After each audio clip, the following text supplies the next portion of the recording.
অতঃপর ইব্রাহিম আলাইহিস সালাম যখন তার কলিজার টুকরো সন্তানকে নিয়ে মিনার মধ্যে পৌঁছলেন, মিনার মধ্যে পৌঁছার পর তার আদরের টুকরো সন্তানকে বললেন, হে আমার প্রিয় সন্তান, তোমাকে একটা কথা বলছি, listen to me very carefully, তুমি আমার কথাটা খুব মনোযোগ সহকারে শোনো।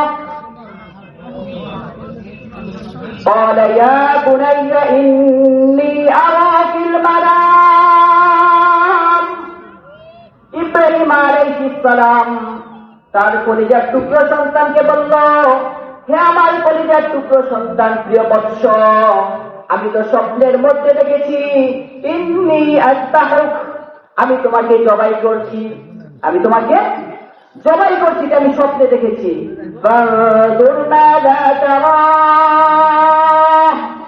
অতএব তুমি আমাকে বলো তোমার মতামত কি? আমি তো তোমাকে স্বপ্নে দেখেছি জবাই করছি, এখন তুমি তোমার মতামত দান করো, তোমার মত কি? সন্তান কেমন সন্তান? সন্তান এই কথা বলে নাই, বাবা আপনি ভুল স্বপ্ন দেখেছেন, আমাকে জবাই করছেন, এটা আপনি দেখেননি, এই কথা বলেননি। সন্তান কি বললেন?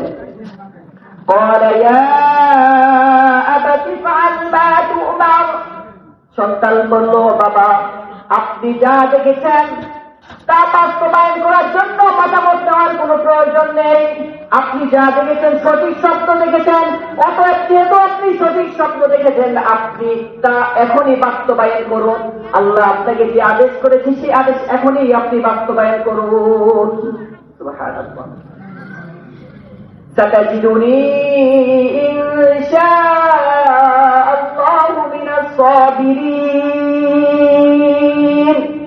অতএব আপনি যা বাস্তবায়ন করুন, তবে শুনে রাখেন, আপনি যখন বাস্তবায়ন করবেন আমি তো আপনার নামে কোনো অভিযোগ করব না, কোনো কমপ্লেন করব না, ইনশাআল্লাহ আপনি আমাকে ধৈর্যশীল পাবেন, আমি আপনার সাথে একমত আছি। সুবহানাল্লাহ। যখন জবাই করবে এর পূর্বে ইসমাইল বাবাকে কিছু কথা বললেন, বাবা বিজয় লগ্ন, একটু পরে আপনি আমাকে জবাই করবেন, আমি দুনিয়া থেকে চলে আল্লাহ তাআলার কাছে মুলাকাত করব, সাক্ষাৎ করব। তবে বাবা আপনি যেহেতু আমাকে জবাই করবেন, আমাকে সোজা করে শোয়াবেন না, যদি আপনি আমাকে সোজা করে শোয়ান, এমন সময় যদি ছুরি চালিয়ে দেন আমার না চোখ পড়বে, আপনার মায়া মহাব্বত জানবে, আপনার কষ্টটা বেশি হবে, এজন্য আপনি আমাকে উপর করে শোয়াবেন, এবং শোয়ানোর পূর্বে আপনি আমার হাত পা গুলো ভালোভাবে বেঁধে নেবেন, যাতে করে হাত পা বেঁধে নিলে আমার রক্ত ছিটে আপনার শরীরে না আসে।